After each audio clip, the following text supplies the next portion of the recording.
King of Gods. By Fast Food Restaurant, Kabanata 789. Pag-amin kaagad ng pagkatalo.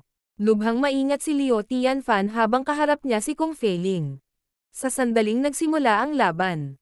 Purple Flame Protection. Isang dark purple na nagninangas na armor ang tumakip sa katawan ni Liu Tianfan at nagradiated ng matinding liwanag. Marahil ito ay dahil sa napakalakas ng kalaban, ngunit ang battle power na ipinakita ni Liu Tianfan sa simula pa lang ay nalampasan kung ano ang mayroon siya noong nilabanan niya si Zhao Fang. Whoosh! Sa isang kislap ng maraming kulay na liwanag, si Kung Feiling ay gumawa ng isang eleganteng hakbang pasulong at nilapitan si Liu Tianfan. Bagamat tila mabagal, mas mabilis pa ito kaysa sa Wings of Wind and Lightning ni Zhao Fang. Weng! Isang maraming kulay na liwanag ang bumaril mula sa mga daliri ni Kung Feiling at namulaklak na parang bulaklak ng damapo ito kay Liu Tianfan. Ho! Matapos gamitin ang Purple Flame Protection, inilabas ni Liu Tianfan ang kanyang magkabilang kamao at naglunsad ng dalawang magkadugtong na purple na dragon na gawa sa apoy. Sapat na ang temperatura para gawing abo ang isang normal na Small Origin Core Realm. Mukhang hindi ginamit ni Liu Tianfan ang kanyang buong lakas ng kalabanan niya ako. Bulong ni Zhao Fang. Sa pagtatapos ng araw, ang paglilinang ni Liu Tianfan ay nalampasan ng sobra. Ginawa lamang ni Zhao Fang ang kanyang ginawa dahil ang kanyang liksi at iba't ibang lihim na pamamaraan ay naglimite sa mga kakayahan ni Liu Tianfan. Basag. Ang tunog ng pag-crack ng entablado ay narinig, at si Liu Tianfan ay umungal habang siya ay umatras. Ang purple flaming armor sa kanyang katawan ay nabasag ng isang casual na suntok ni Kung Feiling. Si Kung Feiling ay napaka-elegante at matyaga. Ikinumpas niya ang kanyang mga kamay ng jade, at naglabas ng mga makikinang na larawan. Ang mga larawang ito ay naglabas ng mahiwaga at marangal na apoy na nagpakita ng mga palatandaan ng pagiging material. Wow! Sa loob ng 3 galaw, iniluwa ni Liu Tianfan ang isang subo ng dugo. Ang numero 1 core na disipulo ng 10,000 Sacred Clan ay tumutupad sa kanyang titulo. Hindi pa man lang nagamit ni Kung Feiling ang kanyang Imperial Dao Bloodline pero nagawa pa rin niyang talunin si Liu Tianfan. Nagkaroon ng kaguluhan sa mga manonood, at karamihan sa mga disipulo ay natulala sa lakas ni Kung Feiling. Bukod sa hindi niya ginamit ang kanyang Imperial Dao Bloodline, hindi pa ginagamit ni Kung Feiling ang kanyang buong lakas. Nakita ni Zhao Fang ang higit pa sa ibabaw, tulad noong nakipag-away siya kay Huang Yanho. Tapos na Liu Tianfan. Hindi ka masyadong nag-improve. Bahagyang tumawa si Kung Feiling. Sa sandaling matapos siyang magsalita, isang kalahating hakbang na king intent ang bomb alot sa lugar. Boom! Ang katawan ni Kung Feiling ay natatakpan ng 7 kulay na liwanag na 12-12 yarda ang lapad. Iyan ang bloodline ng Imperial Dao ni Kung Feiling. Nagulat si Zhao Fang. Pang! Ang katawan ni Liu Tianfan ay pinaalis sa entablado na parang gusot na bola ng papel, at iniluwa niya ang mga subo ng dugo. Nanalo si Kung Feiling. Anunsyo ng hukom. Walang alinlangan kung sino ang mananalo sa simula. Kung si Kung Feiling ay lumabas kaagad, si Liu Tianfan ay hindi na magtatagal kahit isang galaw. Si Kung Feiling ay nasa ika-278 na ranggo sa mga ranggo ng Imperial Genius. Ang mga alaala ni Zhao Fang ay naglalaman ng impormasyong ito. Ang 10,000 Sacred Clan ay may pundasyon ng isang 3-star sect, kaya ang head disciple ay hindi mas mahina kaysa sa ilang 3-star forces. Sa mga taong nasa ranggo ng Imperial Genius, ang pinakamahina ay ang Great Origin Core Realms. Mula dito, makikita ng isa kung gaano kalakas si Luo Zun para sa kanya na may ranggo sa nangungunang 100. Sa paglipas ng panahon, parami ng parami ang mga alagad na naalis. Mula sa 200 hanggang 150, mula sa 150 hanggang 100. Paunti-unti ang mga taong lumalahok, na nangangahulugang tumataas ang posibilidad na magkita sina Zhao Fang at Kung Feiling. Ayon sa mga patakaran, ang mga hindi pa nag-aaway noon ay mas malamang na magkapares. 2 araw bago matapos ang Divine Illusion Trials, si Zhao Fang ay tumugma kay Kung Feiling. Labis akong interesado sa iyong lakas. Napangiti si Kung Feiling. Bago magsimula ang mga pagsubok, sinubukan niyang suriin si Zhao Fang gamit ang kanyang kalahating hakbang na king intent, ngunit ito ay parang isang bato na ibinagsak sa karagatan. Pakiramdam niya ay hindi ginamit ni Zhao Feng ang kanyang tunay na lakas ng kalabanan si Liu Tianfan. Inaamin ko ang pagkatalo ko, sabi ni Zhao Feng at tumalon sa stage. Dahil dito ay naramdaman ni Kong Feiling na siya ay nabulunan, at natapakan niya ang kanyang paa sa lupa. Nagulat din ang mga manonood. Ayon sa karaniwan, dahil may lakas si Zhao Feng na maging isa sa nangungunang 3 core disciples, dapat siyang makipagpalitan ng ilang galaw kay Kong Feiling hindi alintana kung manalo siya o hindi. Gayunpaman, direktang inamin ni Zhao Feng ang pagkatalo. Naglabas din ng panghihinayang ang dalawang hari. Masasabi nila na si Zhao Feng ay may isang uri ng sikreto at malamang na hindi ito mabubunyag. Kung mas ganoon ito, mas magiging mausisa ang iba. Maghihintay ako hanggang sa Divine Illusion Dimension. Tingnan natin ang mga sikreto mo doon. Si Kong Feiling ay malamig na sumimangot at lumabas ng stage na may pagkabigo. Siya ay walang kapantay sa mga disipulo ng 10,000 Sacred Clan. Ang tanging hindi niya makita ay si Zhao Feng, ngunit ayaw niyang makipagtalo sa kanya. Dahil dito ay nagalit siya at walang magawa. Natapos ang Divine Illusion Trials makalipas ang 2 araw. Pagkatapos ng 20 o higit pang araw ng pag-aalis, ang 60 pwesto sa wakas ay napagpasyahan. Hindi nakita ni Zhao Feng ang Senior Martial Sister 1 sa kanila. Gayunpaman, sa kanyang maagang yugto ng True Lord Rank Cultivation, hindi nakakagulat na hindi siya nagtagumpay. Inilibot ng kanyang tingin ang iba pang 59 na disipulo. Lahat sila ay nasa half-step Origin Core Realm. Si Huang Yanho at Senior Martial Brother Guang ay kasama nila. Whoosh! Whoosh! Whoosh! Ang mga alagad na nakapasa sa mga pagsubok ay umalis lahat sa lihim na kaharian. Para naman sa mga natanggal kanina, matagal na silang umalis. Isang kabuoang 60 piling disipulo ang lumitaw sa lambak. Junior Martial Brother Zhao, binabati kita sa pagpasa sa Divine Illusion Trials. Kailangan mong hawakan ng mabuti ang pagkakataong ito. Naghihintay si Senior Martial Sister 1 sa lambak. Bagamat nadismaya siya sa pagkawala niya, masaya siya para kay Zhao Feng. Napabuntong hininga si Zhao Feng sa kanyang puso. Upang maitago ang ilan sa kanyang mga sikreto, ginamit niya ang diskarte sa pagkontrol sa puso para isipin siya ni Senior Martial Sister 1, ngunit ngayon ay mas gusto niya siya sa araw-araw. Kung tutuusin, nasaksihan niya ang pagsikat ng gwapong kabataang ito, na ngayon ay naging isang maliwanag na bituin. Gayunpaman, alam niya na ang pagkakaiba sa pagitan niya at ni Zhao Feng ay magiging mas malaki. May 1 buwan pa bago magbukas ang Divine Illusion Dimension. Bumalik ka at maghanda. Basahin mo rin ang tungkol sa Divine Illusion Dimension. Sabi ng 2 hari bago umalis. Ang bawat disipulong nakapasa sa Divine Illusion Trials ay nakatanggap ng impormasyon tungkol sa Divine Illusion Dimension. Natanggap din ito ni Zhao Feng, ngunit umiling siya sa pagkabigo nang mabasa niya ito. Malinaw na ang impormasyon ni Duke Nanfeng ay mas mahusay. May isip ni Zhao Feng na ang mga disipulo ng mga hari at emperador ay nakakakuha ng karagdagang impormasyon, ngunit natutunan na niya ang lahat ng kanyang makakaya mula sa impormasyon ng Duke. Gaya ng sinabi ni Duke Nanfeng, marahil ay hindi pa nila napagmamapa ang ika-10 ng Divine Illusion Dimension. May natitira pang buwan. Magagamit ko ang oras na ito para palakihin ang aking kultibasyon. Bulong ni Zhao Feng, pagkatapos ay pumasok sa pag-iisa nang makabalik siya. Para sa susunod na buwan, nagtanim si Zhao Feng sa tulong ng sapat na mapagkukunan. Makalipas ang 1 buwan, ang kanyang cultivation ay umabot na sa gitnang yugto ng Small Origin Core Realm. Ang kahusayan ni Zhao Feng sa 5 Elemental Wind Lightning Technique ay naging mas mahusay din, ngunit siya ngayon ay natigil sa peak 5th level, hindi nakapasok sa ika-6. Ang aking cultivation ay naghihigpit sa aking pag-unlad sa Wind Lightning Technique. Bulong ni Zhao Feng. Kung ang kanyang cultivation ay nasa Great Origin Core Realm o kahit na ang peak stage lang ng Small Origin Core Realm, maaaring naabot na niya ang ika-6 na level ng 5 Elemental Wind Lightning Technique. Sa loob ng 1 buwang ito, hindi siya tumigil sa paglilinang ng kanyang Golden Kun Sacred Lightning Body, at sinimulan niyang tikman ang mga benepisyo ng isang malakas na katawan.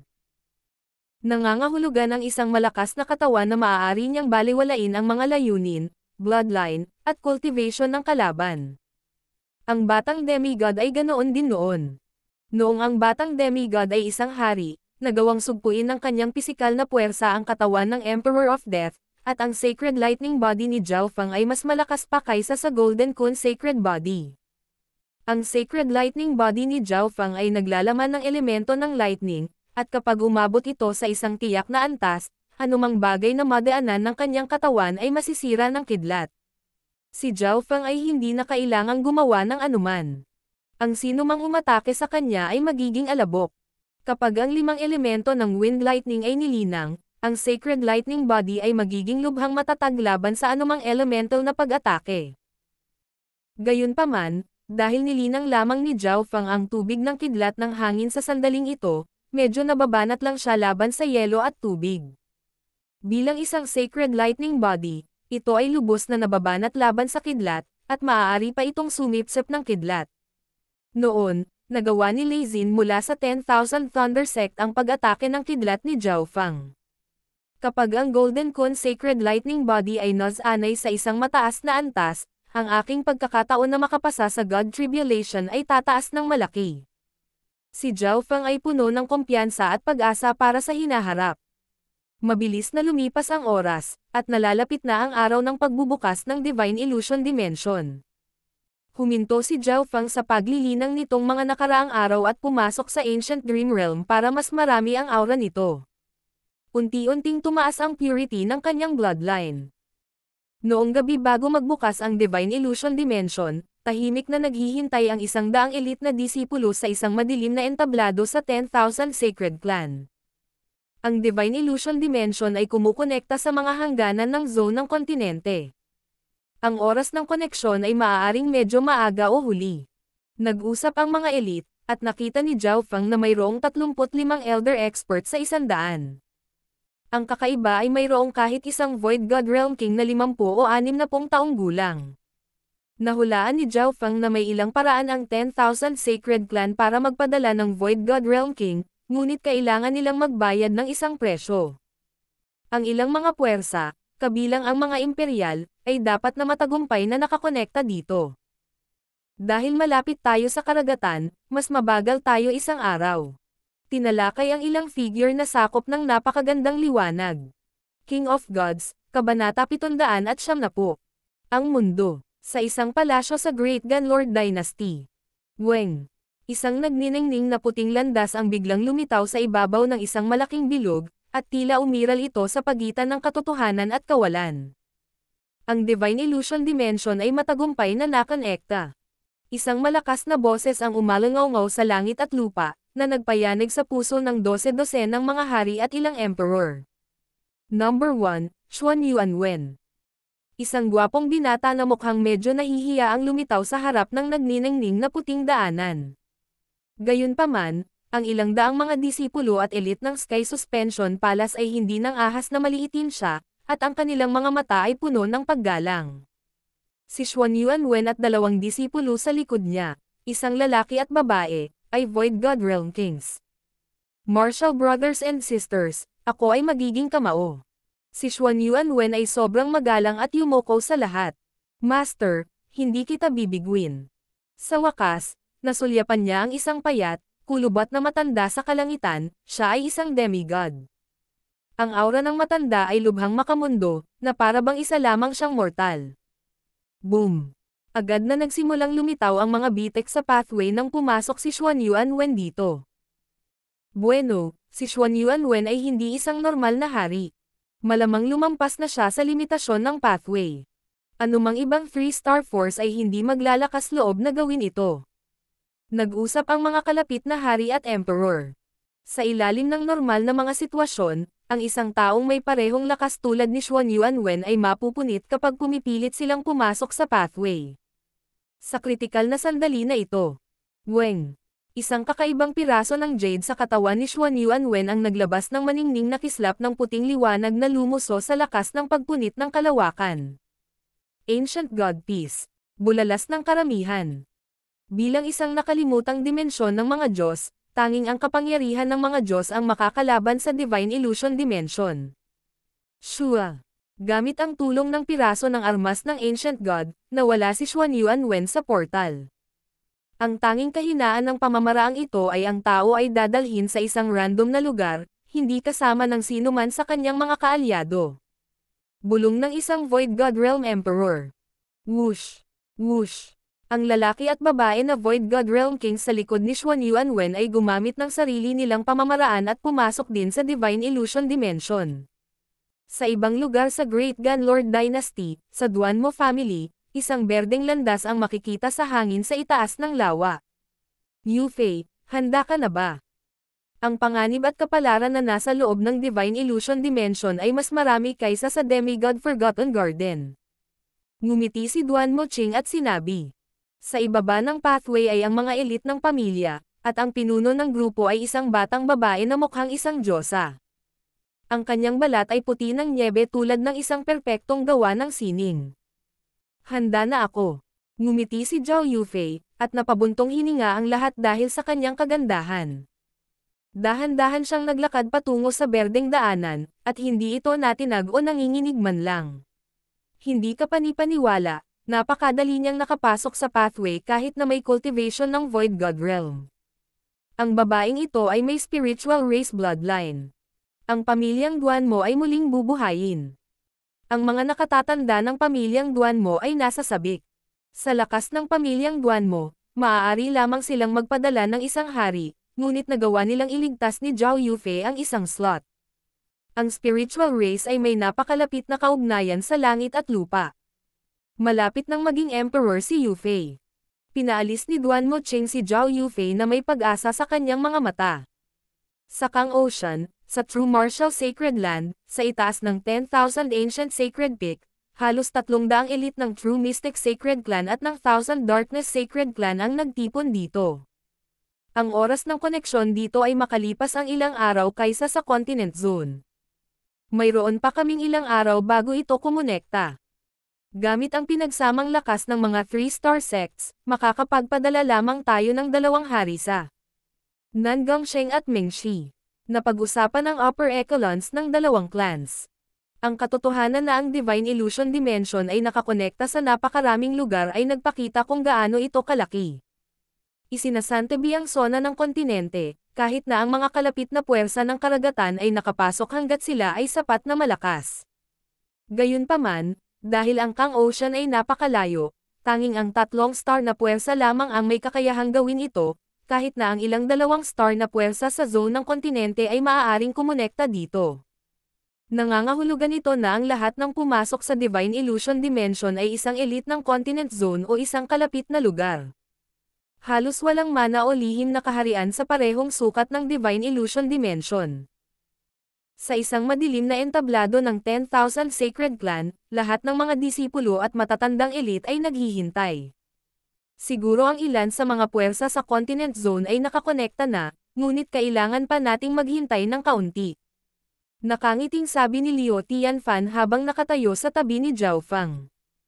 Ang dalawa ay lumaban sa isang draw sa Divine Illusion Trials. Si Liu Tianfan ay hindi nagalit o napahiya. Sa halip, sinubukan niyang kaibiganin si Zhao Fang. Nagustuhan ni Zhao Fang kung paano si Liu Tianfan ay hindi mayabang o naiinip, at naunawaan niya ang ilang bagay tungkol sa Lord Dynasty mula sa kanya. Ang Great Gun Lord Dynasty, ang Dark Moon Lord Dynasty, at mga kalapit na lugar, kasama ang 4-star forces, lahat ay magpapadala ng kanilang mga elite sa Divine Illusion Dimension. Napabuntong hininga si Liu Tianfan. Ang pinakamahinang puwersa na kumukonekta sa dimensyon ay mga sekta na may 2 bituin. Sa lahat ng mga superpower, ang 10,000 Sacred Clan ay napakaliit kung ikukumpara, at napagtanto ni Zhao Fang kung gaano kalaki ang Divine Illusion Dimension. Kung ikukumpara, ang mga mana at lihim na kaharian na pinasok niya noon ay wala.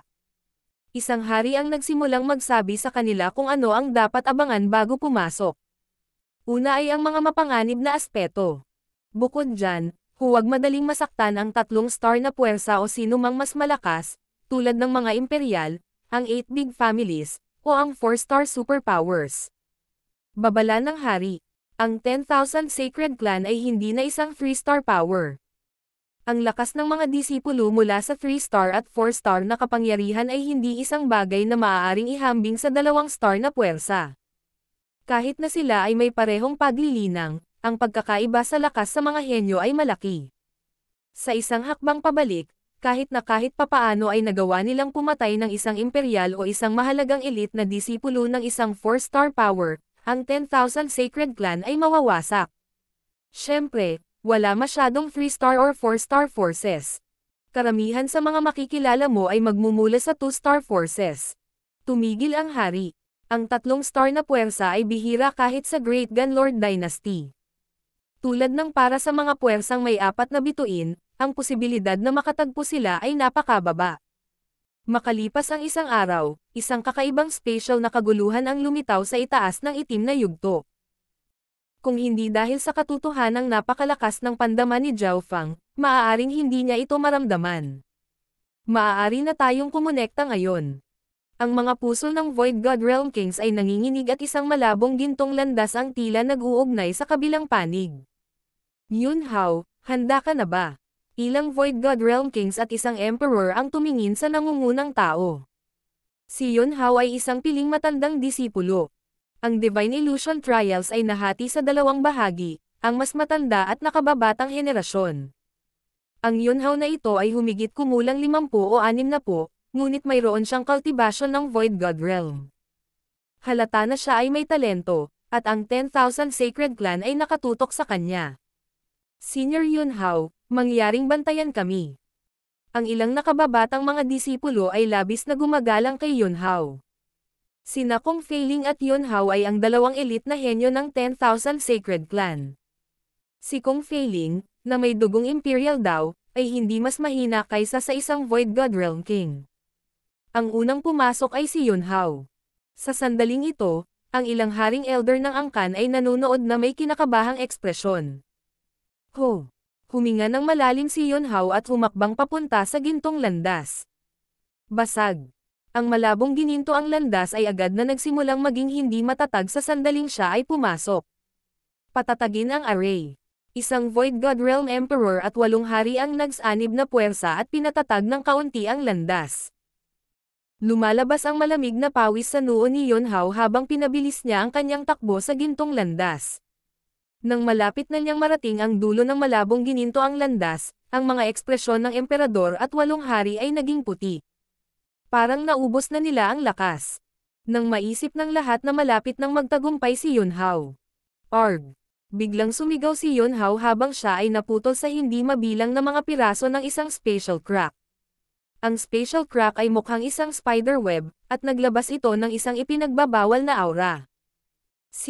Lahat ng mula sa 10,000 Sacred Clan, parehong matatanda at kabataan, ay natigilan at nakahinga ng maluwag.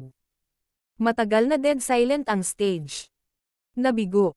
Masyadong malas si Yun Hao. Sa huli, ang 10,000 Sacred Clan ay hindi na isang 3-star force. Nanghihinayang mga buntong hininga ang narinig. Kung mas mataas ang paglilinang ng isang tao, mas maliit ang pagkakataon ng tagumpay. Ang tanging exception ay kung ang isang angkan ay napakalakas o may mga henyo na may mga espesyal na bloodline tulad ng spiritual race o non-Gongsheng spatial spirit body. Pagkalipas ng mahabang panahon, muling nag-activate ang array sa itim na entablado at nagpatuloy sa pagpapadala sa mga tao. Ang pangalawang taong dumaan ay si Kong Feiling. Nasa half-step king level si Kong Feiling, at nagawa niyang mawala sa dulo ng pathway. Sa kabutihang palad, maayos si Kong Feiling. Ang lahat ng mga eksperto ng angkan ay nagpakawala ng mahabang hininga. Walang alinlangan, si Kong Feiling, na may dugong imperial daw, ay may higit na potensyal. Whoosh! Whoosh! Whoosh! Ang mga disipulo ay sunod-sunod na nawala sa landas at walang nangyaring pag-ulit ng Yun Hao. Sa isang tiyak na punto, si Zhao Fang na. Ang lakas ng aking kaluluwa ay hindi normal. Bahagyang nag-alala si Zhao Fang. Sa kanyang middle stage na Small Origin Core Realm Cultivation, walang dapat ikabahala, ngunit ang pathway ay nauugnay din sa Soul Strength. Shua! Itinago ni Zhao Fang ang kanyang kapangyarihan sa abot ng kanyang makakaya at maingat na humakbang papunta sa pathway. Gayunpaman, nang marating niya ang kalahating punto, naramdaman ni Zhao Fang na bahagyang nanginginig ang landas, at ang kanyang puso ay tumaas sa kanyang lalamunan. King of Gods, Kabanata 771. Pagpasok sa Divine Illusion Dimension. Kapag naabot ng isa ang Void God Realm, ang kanilang mga kaluluwa ay mag-evolve na naglalaman ng napakalaking kapangyarihan. Ang spatial pathway ay maaari lamang makatiis sa isang tiyak na halaga ng lakas, pisikal o nakabatay sa kaluluwa. Kapag lumagpas ang alinman sa limitasyon, hindi ito makakayanan ng pathway. Ang aking kaluluwa ay may parehong lakas tulad ng normal na Void God Realm Kings, at maaari pa itong bahagyang mas malakas. Naramdaman ni Zhao Feng na bahagyang nanginginig ang daanan, at mas malakas pa ito kaysa noong dumaan dito si Kung Feiling. Halos umabot na ito sa kaparehong level noong napunit si Yunhao ng mga spatial na bitek. Magiging pareho ba siya ng Yunhao? Sumikip ang puso ni Zhao Feng, at naghanda pa siya para sa kanyang God's Eye na umalis sa kanyang katawan. Kahit na ano, ang pag-iingat sa kanyang buhay ay nauna, ngunit sa kabutihang palad, ang nanginginig na sensasyon ay malapit lamang sa antas na iyon nang hindi naabot ito. Ang pathway ay mas nakahilig sa pisikal na kapangyarihan, at ang Void God Realm Kings ay bumuo ng True Yuan Dimension, na naglalaman ng hindi kapani-pani walang pisikal na kapangyarihan. Ang True Yuan cultivation ni Zhao Feng ay nasa gitnang yugto lamang ng Small Origin Core Realm, at minsan, natuwa siya na hindi mataas ang kanyang cultivation. Sa katunayan, ang mga elite ng ilang puwersa ay sadyang hindi makapasok sa Void God Realm para makapasok sa Divine Illusion Dimension, pagkatapos ay makapasok kapag nakapasok sila dito. Mababawasan nito ang panganib sa pinakamababa. Whoosh! Naramdaman ni Zhao Feng na bumigat ang kanyang katawan at kaluluwa nang magpakita siya. Isang sinaunang presyon ang pumuno sa hangin. Ito ay isang aura na nakaranas ng mga pagbabago ng Ancient Era at ang Immemorial Era. Pakiramdam ni Zhao Feng ay parang pumasok siya sa Ancient Dream Realm. Ang pressure sa lugar na ito ay nalampasan ang Demigod Forgotten Garden. Madilim, ngunit hindi ito nakaapekto sa kanilang paningin. Walang limitasyong gintong putik at alikabok ang pumuno sa kanilang mga mata. Whoosh! Whoosh! Whoosh! Ang mga disipulo at elite ng 10,000 Sacred Clan ay lumitaw sa paligid ni Zhao Feng, at may kabuoang 79 na tao ang lumitaw. Lahat, magtipon dito. Sinimulan ni Kung Feiling na tipunin ang mga miyembro sa tulong ng ilang matatandang elite. Sa ilalim ng mga normal na sitwasyon, ang mga taong pumasok sa parehong pathway ay lilito sa paligid ng parehong lugar. Halimbawa, ang mga mula sa 10,000 Sacred Clan ay lilito sa paligid ng parehong eksaktong lugar, at ang iba pang puwersa ng Tianfeng Great Island Zone ay magiging medyo malapit sa isa't isa. Gayunpaman, kasama ang Dux Palace, mayroon lamang ilang puwersa sa lugar na nakakonekta sa Divine Illusion Dimension. Old Faye, nasaan tayo sa loob ng Divine Illusion Dimension? Tanong ni Kung Feiling. Sa ngayon, ang kanyang lakas ay nasa gitna ng lahat ng naroroon, ngunit hindi siya kasing karanasan ng mga matatandang elite. Si Old Faye ang pinaka may karanasan. Nakapasok na siya sa Divine Illusion Dimension dati. Bagamat hindi siya gaanong natanggap, matagumpay siyang nakaligtas sa 2 pagkakataon at nakakalap ng maraming karanasan. Hindi ko makumpirma ang posisyon natin ngayon. Masyadong malaki ang Divine Illusion Dimension. Posibleng nakapasok tayo sa hindi kilalang lugar. Puno ng kulubot ang mukha ng Old Faye. Ang kanyang cultivation ay umabot na sa half-step king level, at madali niyang matatalo ang iba pang kapareho ng ranggo. Ang grupo mula sa 10,000 Sacred Clan ay nagsimulang mag-scout sa paligid. Ang lahat ng uri ng mga pandama ay pinaghihigpitan sa Divine Illusion Dimension dahil sa pressure, at sino man sa ibaba ng Void God Realm ay hindi makakalipad. Kahit na ang mga half-step na kings ay nakalukso lang sa hangin saglit. Sa makatuwid, napakahirap na subaybayan ang lugar, at walang makakakita sa dulo. Sa ilang sandali lamang, ang ilang mga alagad na nag-scout ay nagsimulang makipag-away sa hindi kilalang mga hayop. Seng! Seng! Seng! Ang mga elite ng 10,000 Sacred Clan ay tumulong matapos marinig ang balitang ito, at ang God Spiritual Eye ni Zhao Feng ay tumingin sa malayo. Ilang malalaking daga na may matatalas na ngipin at pulang mata ang nakikipaglaban sa mga disipulo ng 10,000 Sacred Clan. Ang mga katawan ng mga daga na ito na may matutulis na ngipin ay napakatigas, at ang mga pag-atake ng normal na True Lord ranks ay hindi nagawang makapinsala sa kanila ng kritikal. Nang dumating lamang ang isang Origin Core Realm Elder sa kanila na gawang patayin ang isa sa mga daga. Ang iba pang mga daga ay sumisigaw at bumalik sa kanilang mga butas ng buhangin. Ang matalas na daga na ito ay isang matandang lahi, at ang kanilang balat at ngipin ay mga bihirang materyales sa labas ng mundo. Ang masayang sabi ng Origin Core Realm Elder. Ang mga elite ng 10,000 Sacred Clan ay nakilala ang mas maraming hayop na uri ng daga. Ang bawat grupo ay may 3 hanggang 5 tao, at mayroong Great Origin Core Realm Sovereign Lord na nagbabantay sa bawat lugar, kaya walang nangyaring masama. Sina Zhao Feng at Liu Tianfan ay nasa parehong grupo, at nakipag-away din sila sa ilang daga. Biglang may naramdaman si Zhao Feng at hindi niya maiwasang tumingin sa ibaba. Tingnan mo. Umungol si Liu Tianfan habang dumadagandong ang alon ng madilim na lilang apoy patungo sa mga bato sa ibaba. Sa isang boom, ginamit ng mga miyembro ng grupong ito ang puwersa para umatras ng 12-dosenang yarda. Sa sumunod na sandali, isang sigaw ang tumunog mula sa buhangin habang ang isang malaking itim na alakdan ay bumangon mula sa lupa. Ang itim na alakdan ay mas mahaba kaysa sa 1 dosenang yarda, at nagbigay ito ng isang metal na pakiramdam. Ang buntot at kuko nito ay kumikinang na may nakakalason at malamig na liwanag. Hindi napigilan ng lahat na huminga ng malamig. Sa suntok na iyon ngayon lang, isang mahinang gasgas na lang ang naiwan sa karapa. Mag-ingat. Ang alakdan na iyon ay makamandag. Si Liu Tianfan ay naglabas ng isang earth grade na mahabang espada at nilaslas patungo sa alakdan. Dang! Ginamit ng higanteng alakdan ang mga kuko nito upang harangin ang espada. Pang! Ang malakas na puwersa ay talagang nagpa-atres kay Liu Tianfan ng ilang hakbang. Sa 1 versus 1 na sitwasyon, ang tsansa na manalo si Liu Tianfan ay talagang mababa. Ang pinakamahusay na pagpipilian ay ang tumakas. Gayunpaman, ang Divine Illusion Dimension ay tungkol sa pagtutulungan ng magkakasama. Ilan lamang sa mga elite na ang lakas ay umabot sa Void God Realm ang may kakayahang kumilos ng mag-isa. Umungol si Zhao Feng, at lumitaw ang isang silver-blue metallic light sa kanyang katawan habang itinutulak niya ang kanyang kamao. Boom! Isang napakalaking pisikal na puwersa ang dumapo sa itim na alakdan, ngunit ang alakdan ay napakatigas.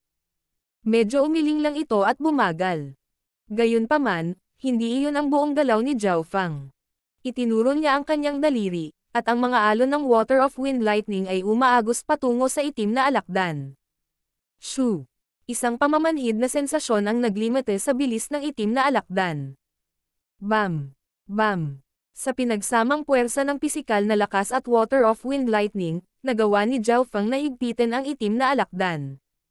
Siya ay napakabilis, at mayroon siyang malalim na layunin. Ang mga pag-atake ng itim na alakdan ay hindi nakarating kay Zhao Feng. Makalipas ang 10 paghinga, nagtagumpay sina Zhao Feng at Liu Tianfan, ngunit medyo malakas ang depensa ng Scorpion, at hindi ito gaanong nasugatan. Dumating ang ilang Origin Core Realm Elders na may karanasan sa pakikipaglaban at madaling inalagaan ang Black Scorpion. Mukhang mas matalino ang mga matatanda. Bumantong hininga si Liu Tianfan. Karamihan sa mga nakatatandang henerasyon ay may mga cultivation sa Great Origin Core Realm at bihasa sa pakikipaglaban. Hindi man lang nakatakas ang itim na alakdan dahil sa tulong ng mga matatandang elite. Napakataas ng battle power ng mga matatandang elite na ito. Si Zhao Feng ay tumango at tinansya na ang pinagsamang 60 higit na junior ay hindi magiging katugma ng 30 o higit pang mga nakatatanda. Sa walang limitasyong buhangin, ang mga puwersa ng 10,000 Sacred Clan ay humakbang pasulong, at ilang mga eksperto ang naglabas ng kanilang mga kabayo. Ang ilang mga alagang hayop sa lupa ay mas angkop para sa kapaligirang ito, at dahil sa presyon ng dimensyon at mga sandstorm, ang mga lumilipad na alagang hayop ay hindi angkop pa rin. Sa makatuwid, hindi pinatawag ni Zhao Feng ang Yinming Bird, at sinimulan niyang bigyang pansin kung mayroong anumang angkop na kabayo sa lugar. Makalipas ang kalahating araw, ang mga ulap sa himpapawid ay naging kakaibang kalmado, at wala na silang nakitang anumang hayop. Maghintay. Biglang itinaas ng Old Faye ang kanyang kamay. Napakasama ng panahon. Nakatira ako sa disyerto noon kapag gumagawa ng misyon para sa angkan. Kung tama ako, may darating na malaking sandstorm. Nagsalubong ang mga kilay ni Old Faye. Sandstorm. Ang mga ekspresyon ng mga elite ng angkan ay nagbago ng husto. Kung ito ay isang normal na sandstorm sa labas ng mundo, hindi nila ito ilalagay sa kanilang mga mata, ngunit ang Divine Illusion Dimension ay napakataas ng rango, at walang sino man dito ang maaaring lumipad. Ang kapangyarihan ng natural na kalamidad na ito ay hindi dapat maliitin. Sa pamamagitan lamang ng pagtingin sa katotohanan na walang mga hayop o hayop sa paligid ay napatunayan na iyon. Old Faye, ano ang dapat nating gawin? Tanong ni Kung Feiling. Walang angkop na lugar para makapagtago tayo at makaiwas sa sandstorm. Ang tanging magagawa natin ay maghanap ng mataas na lugar at bumuo ng array doon. Sabi ni Old Faye, at hindi nagtagal ay naaprubahan ang kanyang mungkahi. Nagpunta sila upang makahanap ng isang mataas na lugar at bumuo ng isang defensive array. Seng, seng, seng. Mabilis na kumilos ang mga disipulo ng 10,000 Sacred Clan. Pagkaraan ng ilang sandali, nakahanap ang grupo ng isang bundok at nagsimulang bumuo ng isang defensive array doon. Sa tulong ni Old Faye, nagawa nilang bumuo ng isang Earth Elemental Array na bumuo ng isang mabatong silid at natakpan ang lahat. Makalipas ang isang oras, dumilim ang kalangitan habang nilamon ng sandstorm ang lahat ng nakikita. Weng! Bahagyang yumanig ang Earth Elemental Array, at medyo lumabo ang liwanag nito. Mabilis na naglagay ang lahat ng higit pang Primal Crystal Stones at ginamit ang kanilang True Yuan. Ang kapangyarihan ng sandstorm na ito ay mas malakas kaysa sa naisip ko. Ang sinumang mababa sa kalahating hakbang na antas ng hari ay hindi makakaligtas sa sandstorm. Sabi ni Old Faye na may tame time na tono, at lahat ay nagpakawala ng hininga. Isang natural na sakuna lamang sa Divine Illusion Dimension ay napakadelikado na. Kung ilang elite lang ang nandito, wala silang magagawa. Umupo si Zhao Fang sa loob ng hanay at tahimik na naglilinang na nakapikit. Sa tuwing bubukas ang Divine Illusion Dimension, mananatili lamang itong bukas sa loob ng ilang buwan, at hindi ito lalampas sa kalahating taon. Kahit na ito ay isang nakalimutang lugar, ang Heaven Earth Yuan Chi dito ay mas malakas kaysa sa labas ng mundo. Higit sa lahat, ang lugar na ito ay naglalaman ng mga bihirang mapagkukunan, ngunit ang 10,000 Sacred Clan ay tila hindi masyadong mapalad. Ang lugar na kanilang ikinabot ay isang tiwangwang na disyerto. Ang bagyong ito ay tumagal ng isang buong araw at gabi. Sa wakas, nawala ang sandstorm, at ang bundok na kanilang kinaroroonan ay nilamon ng buhangin. Boom! Boom! Itinulak ng ilang matatandang eksperto ang buhangin at nagbukas ng landas. Matapos makita muli ang langit, sila ay tulala. Hindi sila makapaniwala sa nakikita nila sa kanilang paligid. King of Gods, Kabanata 772. Underground World. Sa bundok, ang grupo ng mga tao ay tumingin sa paligid at natulala sa kanilang nakita, kabilang si Zhao Fang. Pagkatapos ng sandstorm, ang bundok na kanilang kinalalagyan ay ang tanging tuktok na nakatayo sa gitna ng isang malaking butas. Ang pakiramdam ng pag-iisa ay sukdulan. Ang buhangin ay natangay ng sandstorm, at ang paligid nila ay naging isang bangin. Ang malamig na ihip ng hangin ay nagpasinok sa mga disipulo ng 10,000 Sacred Clan. Mag-ingat. Yan ay. Ang mga tingin ng ilang disipulo ay nakalok sa lupa, at nakita nila ang ilang malabong mga istruktura. Ang God Spiritual Eye ni Zhao Fang ay maaaring makakita pa. May kaunting mga gusali sa ibaba. Higit pa rito, hindi na ito buhangin sa ibaba nila, kundi itim na putik. Maaaring ito ay. Si Zhao Fang ay may ilang mga hula at ginamit ang kanyang God Spiritual Eye upang tumingin pa. Sa parehong sandali, ang lahat ng mga disipulo mula sa 10,000 Sacred Clan ay nagsimulang suriin ang kailaliman sa ibaba nila. Whoosh! Whoosh! Si Kung Feiling at Old Faye, dalawang half-step na hari, ay lumundag sa hangin. Bumaba lahat ang iba pang miyembro at nagsimulang maghanap ng mga trap. May pasukan dito. Isang bulalas ang tumunog at nakakuha ng atensyon ng lahat. Ilang disipulo ang nakatayo sa harap ng parang palasyo na parang pader, at isang mahabang landas ang makikita sa ilalim ng lupa. Daan sa ilalim ng lupa. Nakahanap na ang mga tao sa ilalim ng lupa na mga lungsod at dagat sa Divine Illusion Dimension dati. Kumislap ang mga mata ni Old Faye. Gayunpaman, Ang mga pandama ng lahat ay mahigpit na pinaghihigpitan sa Divine Illusion Dimension. Kahit na ang putik at mga gusali ay maaaring limitahan ang kanilang mga pandama. Tanging ang God Spiritual Eye ni Jiaofang ang nakakakita sa kung ano ang nasa ibaba. Ito ay dapat na isang underground city. Wika ni Jiaofang, at lahat ay sumang-ayon sa kanya. Ang landas ay napunta sa ilalim ng lupa, at ang putik ay bahagyang nabasa. May makikita pang ang maliliit na insekto. Hindi agad matatakpan ng buhangin ang lugar na ito. Nagsimulang magtalakayan ang grupo, at ang karamihan ay sumangayon na bumaba at siyasatin ito. Sinundan ng grupo ang landas at bumaba.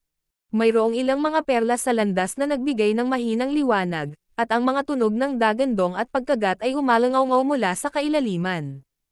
Sa wakas ay narating na ng grupo ang dulo pagkatapos ng mahabang paglalakbay. Ang lupa sa ilalim ng kanilang mga paa ay madilim na berde, at may mga palatandaan ng mga tao na binabago ang tanawin. Ang material ng underground na lungsod ay napakatigas, at dahil sa Divine Illusion Dimension mismo, kahit na ang pinakamalakas na suntok ng True Lord rank ay maaari lamang mag-iwan ng mahinang gasgas sa lupa. Siguro dahil matagal na silang hindi nagagamit, maraming lugar sa underground city ang madilim. Gayunpaman, hindi mahirap makita na ang lungsod na ito ay pinaghirapan ng husto. Nasa field, fountain, tindahan, at bahay ang lahat ng kailangan nila. Hindi ito mas masahol kaysa sa ibang lungsod. Old Faye, nararamdaman ko ang kaguluhan ng purong Yuan Chi mula sa ilalim ng lupa. Napapikit si Kung Feiling na nakasuot ng magandang damit. Sa mga taong naruroon, siya ang may pinakamataas na paglilinang at ang pinakamakapangyarihang bloodline. Siya ang pinakamalakas sa grupo nila. Ginamit ng grupo ang kanilang mga pandama upang mag-scout sa paligid matapos marinig ang babala ni Kung Feiling. Tama ka, si Old Faye, 2 pang kalahating hakbang na hari, at ilang pick na Great Origin Core Realms ay nakadama ng parehong pakiramdam, at si Jiaofang ay nagpahayag ng kakaibang ekspresyon habang ang kanyang kaliwang mata ay nakatingin sa isang tiyak na direksyon. Kaguluhan ng purong Yuan Chi. Higit pa iyon. Ang kaluluwa ni Jiaofang ang pinakamalakas sa mga taong naruroon at, sa tulong ng God Spiritual Eye, ang kanyang mga pandama ang pinakamalinaw. Meow meow. Lumitaw ang maliit na pas ang magnanakaw sa kanyang balikat at naghagis ng ilang lumang barya sa hangin, na naging sanhi ng pagkalansing ng mga ito. Pinangunahan ni Old Faye at ilang mas matatandang eksperto habang si Kung Feiling ay sumunod na malapit sa likuran habang patungo sila sa lugar kung saan naramdaman nila ang kaguluhan sa Yuan Chi. Gayunpaman, ang paglalakbay ay hindi tahimik. Bago sila lumakad kahit 100 yarda, lumitaw ang mga pares ng berdeng mga mata at parang lobo na umaangal. Seng! Seng! Sa isang kislap ng kidlat, mahigit 100 ng malalobo na humanoid ang umangkas mula sa isang sulok. Mag-ingat! Ito ay isang mutated na uri ng tao, mga lobo. Nagbabala si Old Faye habang nag-aaway ang dalawang panig. Ang mga lobo ay hindi naapektuhan ng kadiliman, at ang kanilang mga pandama ay hindi naapektuhan ng mga gusali at putik. Higit pa rito, napakaliksi nila. Ang ilang mga disipulo ay pinatay ng mga lobo bago pa man sila nakapag-react. Sa kabutihang palad, ang mga matatandang elite ay nakaranas, at mabilis na napatay ni Old Faye ang ilang mga lobo. Medyo alam ni Old Faye at ng kanyang mga kasamahan ang tungkol sa mga lobo, ngunit ang ibang mga disipulo ay hindi gaanong karanasan. Arg! Ang balikat ng isang half-step na Origin Core Realm na disipulo ay napunit ng kuko ng isang lobo, at napasigaw siya sa sakit. Ang mga lobo ay napakabilis, ang kanilang mga kuko ay matutulis, at sila ay mas malakas sa madilim na kapaligiran. Seng! Seng! Seng! Ang mga wolfmen na ito ay nag-iwan ng ilang katawan kasama ang kanilang pagtambang, pagkatapos ay mabilis na umatras sa komplikadong underground na lungsod. Ang mga wolfmen na ito ay sobrang tuso, at dalubhasa sila sa pagtutulungan ng magkakasama at pagtambang. Sinusubukan lang nila tayo ngayon. Babala ni Old Faye. Ang labanan kanina ay ang mga wolfmen na nagmamanman sa kanila. Patuloy na sumusulong ang grupong 10,000 Sacred Clan. May ilan na dalubhasa sa pagtatanggol, pagpapagaling, o iba pang natatanging kakayahan tulad ng pagpatay. Ang nasabing grupo ay may mas mataas na pagkakataon na makaligtas sa hindi alam. Sa humigit kumulang kalahati ng oras na kinuha upang gumawa ng tsaa sa ibang pagkakataon, ang pag-ungol ng mga lobo at ilang daang pares ng madilim na berdeng mga mata ay muling lumitaw, na nagpapalamig sa lahat ng nakakita sa kanila. Mag-ingat! Mayroong ilang daang mga lobo sa pagkakataong ito. Nanginig ang puso ni Old Faye. Marami sa kanila ang may hawak na armas, at ang ilan ay may armor pa. Kung ikukumpara sa dati, ang grupong ito ng mga lobo ay isang grupo ng mga elite. Pinalibutan ng ilang daang wolfmen ang grupo ng 10,000 Sacred Clan. Woo! Lumabas ang isang malaking pinuno ng lobo. Ang balahibo nito ay gininto ang kayumanggi, at may hawak itong mahabang sibat. Meow meow. Ang munting pas ang magnanakaw sa balikat ni Zhao Fang ay sumenyas kay Zhao Fang, na parang may sinasalin. Mandembong. Gusto nilang iwanan natin ang lahat at lahat ng babae. Ang kakaiba ay naiintindihan ng lahat ang pagkumpas ng maliit na pas ang magnanakaw. Nagulat ang lahat. Bagamat magulo ang underground na lungsod, tila mayroon din itong sariling mga patakaran ng kaligtasan. Sabihin mo sa kanila na kami ang mga mandar ambong. Malamig na tumawa si Kung Feiling. Meow meow. Ikanaway ng maliit na pas ang magnanakaw ang mga paa nito sa pinuno ng lobo. Ewo. Ang mga lobo ay umungal at napaungol, at ang pinuno ay nagalit ng iwagayway nito ang kanyang sibat at inutusan ang iba na sumalakay. Boom! Isang maitim na berdeng ipoypo ang lumitaw mula sa sibat ng pinuno ng lobo at tumangay patungo sa grupo mula sa 10,000 Sacred Clan. Isang casual na suntok lang ay maihahambing sa kapangyarihan ng isang half-step king. Hayaan mo akong labanan ito. Sigaw ni Kung Feiling nang sumili ang liwanag sa kanya. Bam! Nagsagupaan si Kung Feiling at ang pinuno ng lobo, na lumikha ng shockwave na nagtulak sa iba papalayo.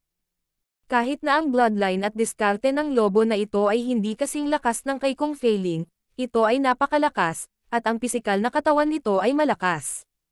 Kasabay nito, ang ilang daang wolfmen ay sumugod.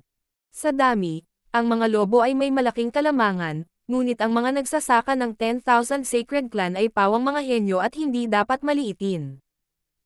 Isang elder sa Great Origin Core Realm na dalubhasa sa Soul Dao Techniques ang naging dahilan ng pagkataranta ng mga lobo at pag-atake sa isa't isa. Ipinalibot ni Zhao Fang ang kanyang Golden Cone Sacred Lightning Body. Hindi siya natatakot sa malapitang labanan. Ang mga lobo na lumapit sa kanya ay pinalipad lahat. Meow meow. Tumalon-talon ang maliit na pas ang magnanakaw sa pagitan ng mga lobo. Wala siyang pinatay ni isa sa kanila, natulala lang siya gamit ang mga paa nito. Kunin mo muna ang pinuno. Umungol si Old Faye habang inaatake niya ang pinuno ng lobo mula sa gilid. Wow! Ang pinuno ng lobo ay nagluwa ng isang subo ng dugo. Matapos suriin ang mga kalakasan at kahinaan ng lobo, sinimulan itong sugpuin ni Kung Feiling. Sa tulong ni Old Faye, itinulak nila pabalik ang pinuno. Ewo! Nang makitang hindi natuloy ang mga bagay ayon sa plano, sumigaw ang pinuno ng lobo at umatras kasama ang iba pang mga lobo. Hindi naman masyadong pipi ang mga lobo na ito. Dalubhasa sila sa pagtatrabaho bilang isang grupo upang kunin ang mahihina. Kung masyadong malakas ang kalaban, atras sila. Isang mahabang hininga ang pinakawalan ng Old Faye. Pagkatapos ng lahat, mayroong ilang daang mga lobo, kaya kung sila ay lumaban ng walang pag-iingat, ang grupo ng 10,000 Sacred Clan ay malubhang masugatan. Old Faye, hinanap ko ang kaluluwa ng isang maliit na pinuno ng lobo. Dumating ang Great Origin Core Realm Elder na dalubhasa sa Soul Dao Techniques at hindi nagtagal ay gumawa ng mapa ng lugar. Kasabay nito, isang mapa ang lumitaw sa isip ni Zhao Fang, na naglalaman ng impormasyon tungkol sa kalapit na lugar. Sa magulong sitwasyon ngayon, hinanap din ni Zhao Fang ang isang lobo. Ang kaguluhan ng Yuan Qi ay dapat mula sa ipinagbabawal na lupain ng Underworld City, ang Evil God's Altar. Nag-usap si Old Faye at ilang iba pa. Ang Evil God ay ang Diyos na ipinagdasal ng mga lahi sa ilalim ng lupa na ito. Upang marating ang Evil God's Altar, kailangan nating dumaan sa mga lobo, butiki, at maging sa teritoryo ng mga Scorpion Men. Ang mga Scorpion Men ang pinakamalakas. Nagsalubong ang mga kilay ni Old Faye habang nakatingin siya kay Kung Feiling. Tiyak na mayroong isang uri ng lihim o kapalaran sa Evil God's Altar, ngunit batay sa kasalukuyang sitwasyon, makakatagpo sila ng malalakas na lahi sa daan. Ang lakas ng mga butiki at mga scorpion men ay mas malakas pa kaysa sa mga lobo. Pakiramdam ko, ang Evil Gods Altar ay naglalaman ng kakaibang kapangyarihan. Nagpa siya si Kung Feiling na subukan ito. Naramdaman ng kanyang Imperial Dao bloodline na lumalakas ang kaguluhan mula sa Evil Gods Altar. Sige. Lahat, humanda sa laban. Ang mga butiki ay karaniwang dalubhasa sa pagdura ng apoy. Ang mga naglilinang ng mga pamamaraan ng Water Elemental, magtipon dito. Utos ni Old Fei. Si Zhao Feng ay mayroong Ice Water bloodline at ang Water of Wind Lightning, kaya wala siyang isyu sa pagpapatawag sa harapan. Noon, mahilig siyang kumilos ng mag-isa, ngunit ngayon, nasaksihan niya ang lakas ng isang grupo at kung paano sila nakaligtas. Hindi ngayon ang oras para kumilos ng mag-isa, naisip ni Zhao Feng. Ang grupo ay tuloy-tuloy na pumasok sa teritoryo ng mga lobo at hindi nakaharap sa maraming pananambang.